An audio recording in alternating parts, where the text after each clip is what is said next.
अस्सलाम वालेकुम, आप देख रहे हैं GTV न्यूज। मैं हूं साजिद हसन और मैं हूं जवेरिया अली। पाकिस्तान से टीम क्यों बुलाई, किसके कहने पर बुलाई, खतरात क्या थे? वजारत खारजा ने न्यूजीलैंड की हुकूमत को मरासला लिख दिया। पाकिस्तानी सफीर ने दफ्तर खारजा में एहतजाजी मरासला पहुंचा दिया। हुकूमत पाकिस्तान ने न्यूजीलैंड से टीम को लाहक खतरे की नौयत और उससे जुड़ी मालूमात फराहम करने का मुतालबा किया है और बगैर बताए टीम वापस बुलाने पर एहतजाज भी रिकॉर्ड कराया है।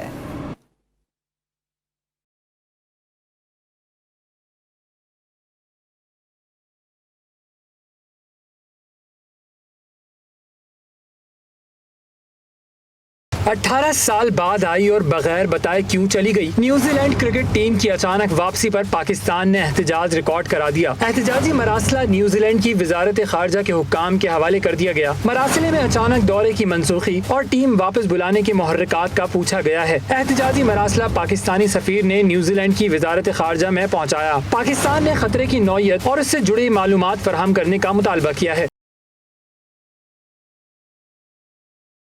न्यूजीलैंड की टीम 3 वनडे और 5 T20 मैचेस की सीरीज के लिए 11 सितंबर को 18 साल बाद पाकिस्तान आई। 17 सितंबर को पहले वनडे से कबल कीवीज ने सीरीज खेलने से इनकार कर दिया। क्रिकेट न्यूजीलैंड के मुताबिक खतरे की इत्तला फाइव आइज की जानिब से उनकी हुकूमत को दी गई। न्यूजीलैंड के दौरे की मनसूखी को जवाब बनाकर इंग्लैंड ने भी मेंस और विमेंस टीमों के दौरे पाकिस्तान से माजरत कर ली। 2002 में न्यूजीलैंड की टीम कराची में बम धमाके के बाद वापस लौट गई थी। 2003 में 5 वनडे मैचेस की सीरीज के लिए पाकिस्तान आई थी।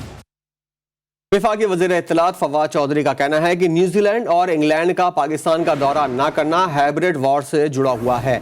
इस्लामाबाद में प्रेस कॉन्फ्रेंस करते हुए उन्होंने कहा कि अगर एब्सोल्युटली नॉट कहेंगे तो फिर कीमत अदा करनी पड़ती है, लिहाजा सर ऊंचा रखना है तो उसकी कीमत भी है। को इस तरह की कीमत, ये तो बड़ी छोटी कीमत है। अगर अपना सर ऊंचा रखना है तो उसके लिए फिर उसकी कीमत होती है। मेरा ये ख्याल है कि पाकिस्तान की कौम भी तैयार है किसी भी चैलेंज से निपटने के लिए। अगर आप एब्सोल्युटली नॉट कहेंगे तो फिर उसकी कीमत है वो आपको अदा करनी पड़ती है। खाली PTV का तकरीबन 20-25 करोड़ रुपए का जो है वो नुकसान हो गया है इस सारे मामले में। लॉयर से भी बातचीत शुरू की है, इनको जो है वो हम किस तरह से अदालत में लेके जा सकते हैं। न्यूट्रल वेन्यू पर नहीं खेलेंगे, चेयरमैन PCB ने 2 टोक मौक़िफ़ इख्तियार कर लिया। रमीज राजा ने कहा कि मुल्क का नुकसान नहीं होने देंगे। अब मालूम हो रहा है कि दोस्त और दुश्मन कौन है। जो मना करके गए उनको आईना दिखाने का वक्त है।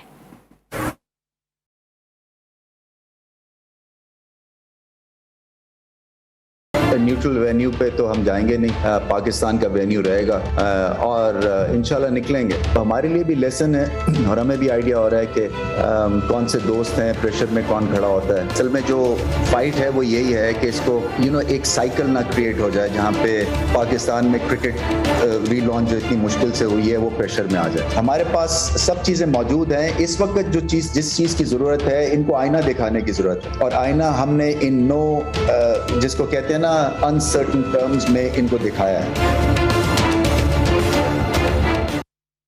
बरतानी हाई कमिश्नर क्रिस्टियन टर्नर ने ट्विटर पर अपने वीडियो पैगाम में कहा है कि बरतानी हाई कमीशन ने सिक्योरिटी की सूरत हाल पर कोई मशवरा नहीं दिया। ये फैसला इंग्लैंड क्रिकेट बोर्ड की जानिब से किया गया है।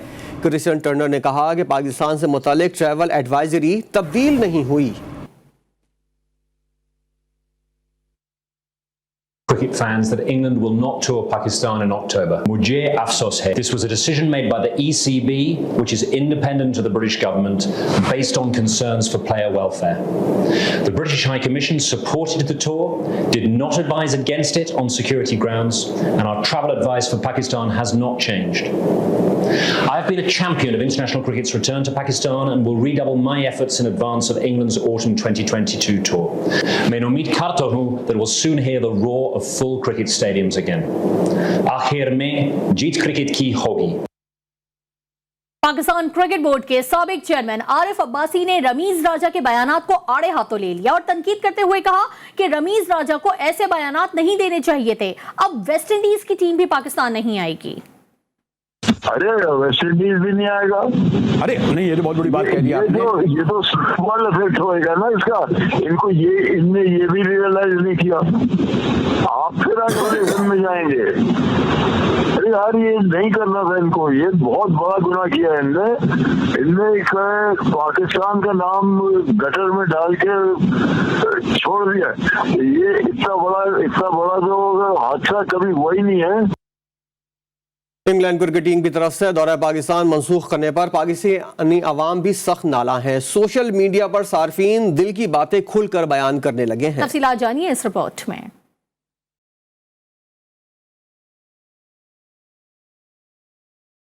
कोरोना बरतानिया में कहर ढा रहा है, लेकिन इंग्लिश क्रिकेट बोर्ड की दरखास्त पर पाकिस्तान क्रिकेट बोर्ड ने उस वक्त भी लब्बैक कहा था। कौमी क्रिकेट टीम उस जमाने में इंग्लैंड गई थी जब वहां कोई और नहीं जा रहा था, लेकिन जब पाकिस्तान में इंग्लैंड के खेलने की बारी आई तो इंग्लिश क्रिकेट बोर्ड ने लाल झंडी लहरा दी। सोशल मीडिया पर सार्फिन ने गोरे की क्रिकेट में घटिया सियासत पर दिल की बात खुलकर कही। किसी ने प्रिंस विलियम और उनकी अहलिया के दौरे पाकिस्तान के दौरान क्रिकेट खेलने की तस्वीर शेयर करके इंग्लैंड क्रिकेट बोर्ड को शर्म दिलाई, तो किसी ने सूरत हाल को साजिश करार देने की बात दोहराई। इंग्लैंड क्रिकेट टीम के दौरे पाकिस्तान ना करने पर शायकीन के साथ क्रिकेटर्स और पीसीबी के ओहदेदारान भी गुस्से में हैं। मजीद खबरें शामिल करते हुए आपको बताएं कि वजीर आजम इमरान खान ने तालिबान पर जामे हुकूमत तश्कील देने के लिए जोर दिया है। अगर ऐसा ना किया गया तो अफगानिस्तान खाना जंगी की तरफ जा सकता है। बरतानवी नशरियाती इदारे को इंटरव्यू में वजीर आजम ने कहा कि अगर तालिबान तमाम ग्रुपों को शामिल नहीं करते तो जल्द या बदेर वहां खाना जंगी होगी, जिसका मतलब अदम इस्तेहकाम और शोरिश होगा। जबकि अफगानिस्तान दहशतगर्दों के लिए एक आइडियल मकाम है जो परेशान कुन है। अफगानिस्तान में क़याम अमन के लिए इमरान खान की कोशिशें काबिल सताइश हैं। पाकिस्तान, चीन, कतर और दीगर ममालिक की अमन की कोशिशों की तायद करते हैं। तर्जुमान अमारात इस्लामी ज़बीउल्लाह मुजाहिद ने प्रेस कॉन्फ्रेंस करते हुए कहा कि पाकिस्तान अफगानिस्तान के अंदरूनी मामलात में मुदाखलत नहीं कर रहा। अफगानिस्तान की अंदरूनी मामलात में मुदाखलत की किसी को इजाज़त नहीं है, ना ही हम अफगानिस्तान में किसी मुल्क की मुदाखलत चाहते हैं। पाकिस्तान हर तरह की सयाहत, कारोबार और खेलों के लिए महफूज है। अफगान अवाम के बेहतर मुस्तकबिल के लिए कोशिशें जारी रखेंगे। आर्मी चीफ का दो टोक मौक़िफ़। पाकिस्तान में तैनात यूनानी सफीर की जनरल कमर जावेद बाजवा से मुलाकात में बाहमी दिलचस्पी, इलाकाई सिक्योरिटी और अफगान सूरत हाल पर बातचीत। मुअज़्ज़ज़ मेहमान ने खत्ते और अफगानिस्तान में क़याम अमन के लिए पाक फौज के किरदार की तारीफ की। Army chief general Qamar Javed Bajwa से यूनानी सफीर ने मुलाकात की। ISPR के मुताबिक मुलाकात में बाहिमी दिलचस्पी के उमूर, इलाकाई सलामती की सूरत हाल पर तबादला ख्याल किया गया। अफगानिस्तान की मौजूदा सूरत हाल में ताउन पर भी बातचीत हुई। आर्मी चीफ ने कहा कि अफगान अवाम के बेहतर मुस्तकबिल के लिए कोशिशें जारी रखेंगे। पाकिस्तान सयाहत, कारोबार और खेलों के लिए महफूज मुल्क है। हर शोबे में बाहिमी ताउन के फरोग की हौसला अफजाई करेंगे। यूनानी सफीर ने इज्तिमाई कौमी जद्दोजहद से कोरोना पर काबू पाने के लिए पाकिस्तान की कोशिशों को सराहा और यूनानी सफीर ने इलाकाई सलामती और शहरियों के निखला समेत अफगानिस्तान में पाकिस्तान के किरदार की तारीफ की। अमरीकी सदर जो बाइडन ने अक़वाम मुत्तहिदा की जनरल असेंबली से खिताब में कहा है कि अफगानिस्तान में मुसल्लह कार्रवाई के बाद सिफारतकारी के लिए नए दौर का आगाज कर रहे हैं। अमरीकी सदर ने कहा कि स्ट्रेटेजिक मफादात के लिए इत्तेहादियों के साथ काम कर रहे हैं। अमरीका दुनिया भर में कोरोना से निपटने के लिए $15 अरब खर्च कर चुका है। ब्रेक के बाद आपको बताएं कि कौमी एहतसाब ब्यूरो ने साबिक वजीर आजम नवाज शरीफ की जायदादें फिल फौर फरोख्त करने का हुक्म दे दिया है। एवनफील्ड केस में आयद £8 मिलियन की रिकवरी का आगाज कर दिया गया है।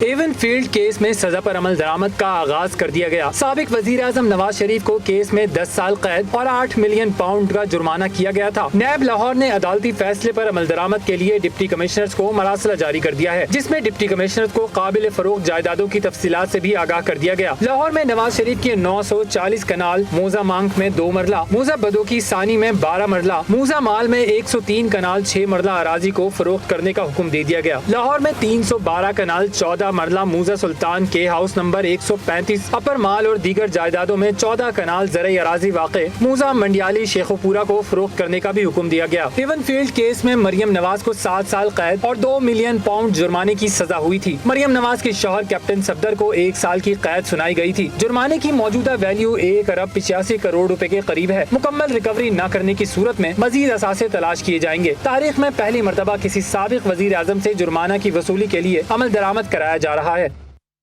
नैब लाहौर की प्रेस कॉन्फ्रेंस पर मुस्लिम लीग नवाज का रद्द-ए-अमल सामने आ गया। मरियम औरंगजेब ने नैब की प्रेस रिलीज को वज़ीर-ए-आज़म हाउस की प्रेस रिलीज करार दे दिया।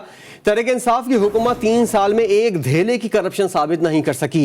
ब्लैकमेल करके चेयरमैन नैब को एक्सटेंशन नहीं दी जा सकती।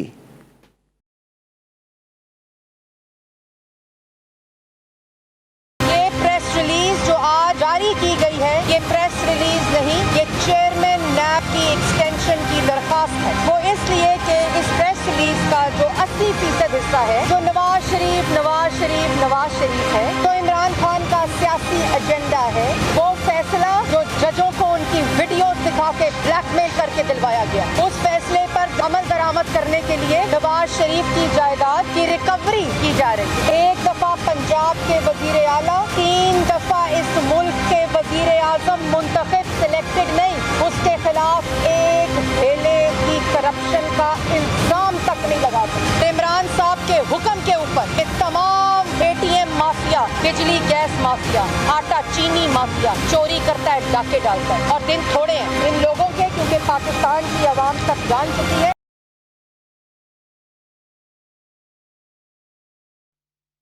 और जवाबन मुआविन खुसूसी शहबाज गिल कहते हैं कि नून लीग से चोरी का जवाब मांगो तो बयानबाजियां शुरू हो जाती हैं। ऐसी बाजी जो ट्वीट ना करें तो उनका खाना हजम नहीं होता। वो पाकिस्तान के हक में एक ट्वीट नहीं कर सकी। अगर मुल्की वसाइल की लूट मार पर किसी खानदान को जेल जाना पड़ा तो वो शरीफ खानदान ही होगा।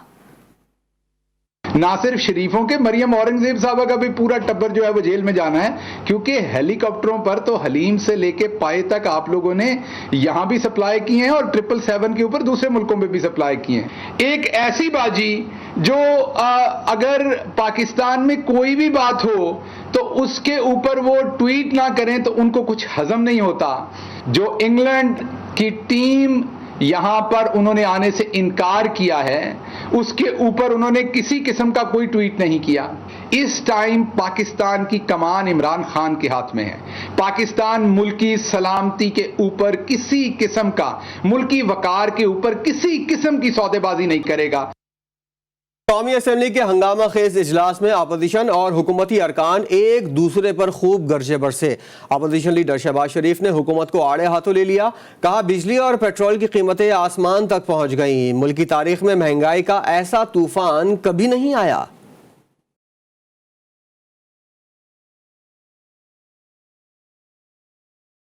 लोगों को मुलाजमत से फारिग करके घर बिठा दिया गया। तो हमने किया जनाब स्पीकर, स्टील मिल से हजारों लोगों को जो बेरोजगार किया गया है वो हमने किया। 50 लाख लोग इन 3 सालों में वो रोजगार से हाथ धो बैठे हैं। कहाँ गई वो 1 करोड़ नौकरियां? गरीब के घर में चूल्हा ठंडा हो चुका है, मईशत का भट्टा बैठ चुका है। फाइनेंस मिनिस्टर हैं, उन्होंने कहा था कि हम कोई नया टैक्स नहीं लगाएंगे। मैं ये कहना चाहता हूँ कि पाकिस्तान की तारीख में इससे ज्यादा महंगाई का तूफान कभी नहीं आया।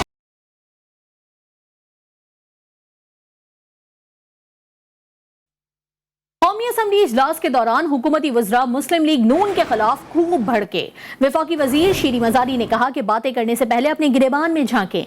शहबाज शरीफ ने लूटा हुआ पैसा वापस लाना था, उनके भाई पैसे लूटकर बैरून मुल्क भाग गए। अली मोहम्मद खान ने मशवरा दिया कि नवाज शरीफ को अदालत ने बुलाया है, उन्हें अदालत में आना चाहिए। बड़ा अच्छा कहा कि जब ये बात कर रहे अपने गिरेबान में देखें, कुछ वादों की बात की। मैं एक वादा याद दिला दूं, इन्होंने खड़े होके इलेक्शन में कहा पेट फाड़ के सड़क पे घसीट के लूटा हुआ पैसा वापस लाऊंगा, उल्टा खुद लूट के चले गए। किधर गया वो वादा? खुद लूट के सूट के भाग गया इसका भाई। मैं ये समझता हूं कि आज हम सबको अदालतों के सामने सबमिट करना चाहिए, आईन पाकिस्तान के सामने सबमिट करना चाहिए। अगर अदालत किसी को बुलाती है उनको आना चाहिए। मैं तवक्को रखता हूं कि हमारे मोहतरम साबिक वज़ीर-ए-आज़म मियां मोहम्मद नवाज शरीफ साहब भी, जो 3 बार के वज़ीर-ए-आज़म हैं, आज इस्लामाबाद हाई कोर्ट उनको बुला रही है, उनको भी आना चाहिए। मुस्लिम लीग नून की नायब सदर मरियम नवाज ने मुल्तान डिवीजन के इजलास से खिताब किया और कहा कि मुस्लिम लीग नून का बयानिया ही हमारी पहचान है। बयानियों के तजाद का शिकार नहीं होना चाहिए और ना ही तवज्जो देनी चाहिए। मरियम नवाज का कहना था कि अगला इलेक्शन नून लीग का है, इसलिए हमें मजबूती और इत्तेहाद से इलेक्शन लड़ना होगा। नायब सदर मुस्लिम लीग नून ने कहा कि अगर बयानिया पास ना होता तो हम में और दूसरी जमातों में कोई फर्क ना होता।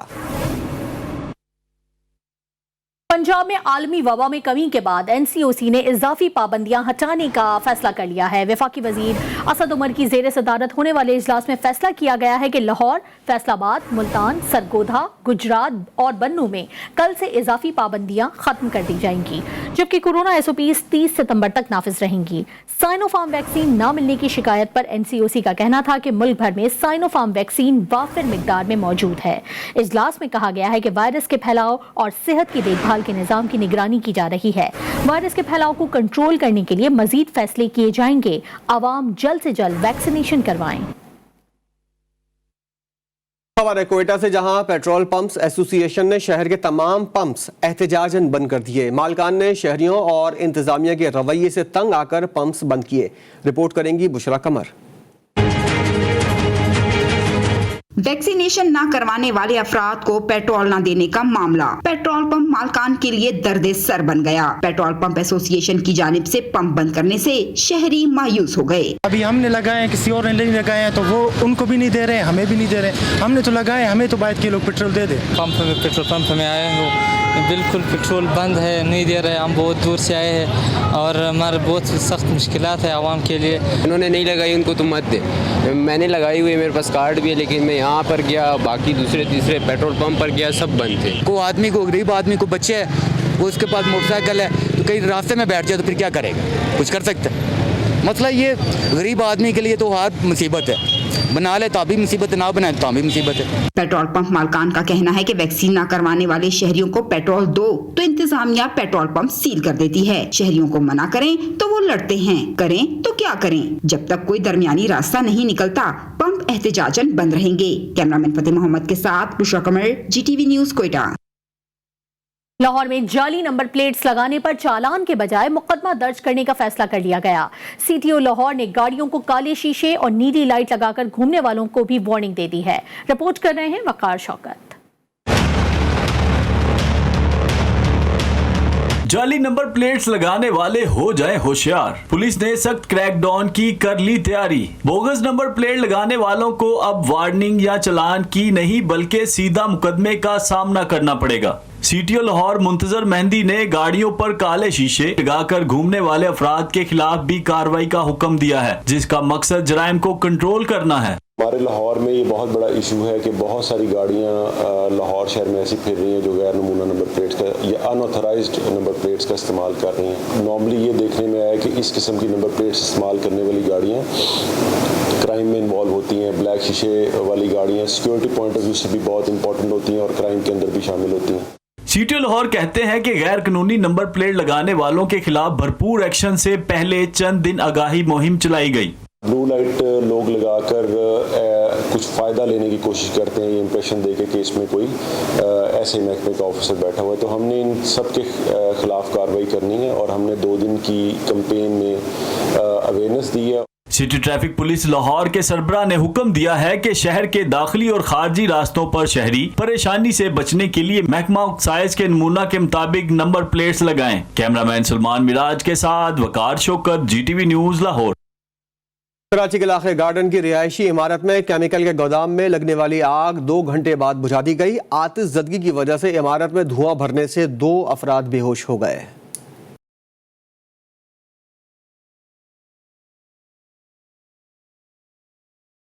कराची के इलाके गार्डन में अंकल सरिया अस्पताल के करीब 7 मंजिला रिहायशी इमारत के गोदाम में अचानक आग भड़क उठी। केमिकल गोदाम में आतिशज़दगी की इत्तला मिलते ही फायर टेंडर्स, रेस्क्यू टीमें और वाटर टैंकर मौके पर पहुंचे। इमारत की पहली और दूसरी मंजिल को रिहायशियों से खाली करवाकर ऑपरेशन शुरू किया गया। इस दौरान धुआं भर जाने के बायस 2 अफराद बेहोश हो गए, जिन्हें सिविल अस्पताल मुंतकिल किया गया। आग पर हम मुकम्मल काबू पा चुके हैं।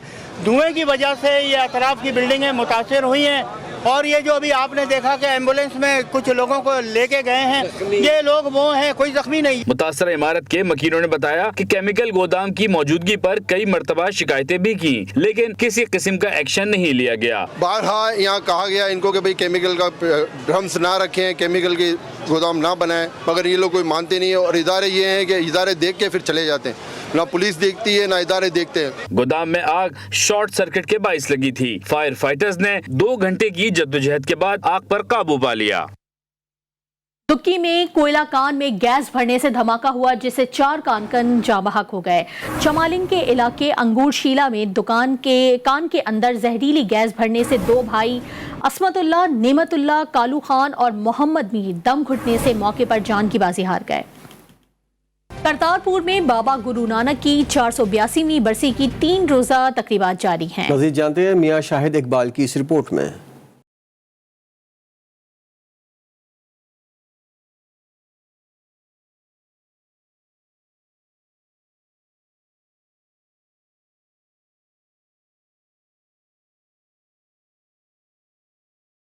दरबार साहब करतारपुर में बाबा गुरु नानक की बरसी के दूसरे रोज भी सिख यात्रियों की आमद जारी रही। पहली बार नगर कीर्तन जुलूस के लिए खुसूसी नई बस में पालकी रखकर 5 प्यारों की क़यादत में नगर कीर्तन जुलूस निकाला गया। यात्री मजहबी श्लोक नगर कीर्तन करते हुए बसों के काफिले के साथ जुलूस की शक्ल में 0 पॉइंट बॉर्डर टर्मिनल पहुँचे, जहाँ मजहबी रसूमात के साथ साथ मुल्क की सलामती के लिए दुआ की गयी। यात्रियों ने बेहतरीन सहूलियात पर हुकूमत का शुक्रिया अदा किया। मैं हुकूमत पाकिस्तान दा ते पाकिस्तान सिख गुरुद्वारा प्रबंधक कमेटी एवक्यू ट्रस्ट प्रॉपर्टी बोर्ड का धन्यवाद करदा कि जिस तरीके नाल उन्होंने इत्थे इंतजामात किए हैं। पाकिस्तान की तमाम सिख संगत और जो मौजूदा हुकूमत है और प्लस जो डिस्ट्रिक्ट गवर्नमेंट नारोवाल ने बड़े यहाँ पे शायाना शान किस्म के यहाँ पे इंतजाम किए हुए हैं। काफी इसकी जो फैसिलिटी भी दी है, बहुत अच्छा लगता है, बहुत सुकून होता है। बाबा गुरु नानक की बरसी पर आने वाले यात्रियों को कोरोना SOPs पर अमल कराया गया। यात्रियों की बाबा गुरु नानक की अराजी से हासिल शुदा अनाज और सब्जियों से पके आलू, बैंगन, भिंडी, पुलाव और चाय से तवाज़ो की गई। कैमरामैन काशी सुल्तानी के हमरा मियां शाहिद इकबाल, GTV न्यूज़, करतारपुर, शकरगढ़।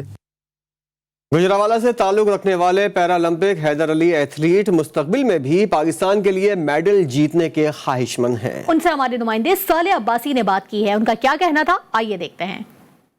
जी बिल्कुल, हैदर अली पैरालंपिक्स गेम में पाकिस्तान के लिए पहला सोने का तमगा जीता और पाकिस्तान का नाम दुनिया में रोशन किया। हैदर अली के मुतालिक आपको बताएं कि उन्होंने स्टैंडिंग डिस्कस थ्रो मुकाबले में 55.26 के फासले पर थ्रो करके पाकिस्तान को सोने का तमगा दिलाया। मेरे साथ इस वक्त हैदर अली मौजूद हैं, उनसे मजीद जान लेते हैं कि किस जज्बे के साथ उन्होंने पाकिस्तान को रिप्रेजेंट किया और क्या हुकूमत का इस सिलसिले में कोई किरदार था या नहीं। जी अल्हम्दुलिल्लाह, अल्लाह का शुक्र है कि अल्लाह ताला ने मुझे ये मौका दिया और मैंने पाकिस्तान का नाम जो पूरी दुनिया में रोशन किया और अल्हम्दुलिल्लाह ये पाकिस्तान हिस्ट्री का पहला गोल्ड है और अल्हम्दुलिल्लाह बड़ा अच्छा वेलकम हुआ और गुजरांवाला में माशाल्लाह बड़ा अच्छा वेलकम हुआ और इंशाल्लाह ऐसे ही अल्लाह करे कि ऐसे ही हम पाकिस्तान का नाम रोशन करते रहें। जी बिल्कुल, हैदर अली के आपने तासुरात जाने, उनकी जानिब से यही कहा जा रहा है कि वो मुस्तकबिल में भी ऐसे तमगात से पाकिस्तान को नवाजते रहेंगे और साथ ही साथ उन्होंने हुकूमत से भी ये उम्मीद लगाई है कि अगर हुकूमत ने भी उनकी सपोर्ट की तो मुस्तकबिल में मजीद बेहतर तरीके से पाकिस्तान का नाम दुनिया भर में रोशन करेंगे। जी, एक ब्रेक के बाद हाजिर होंगे हेडलाइंस के साथ। देखते रहिए GTV न्यूज़।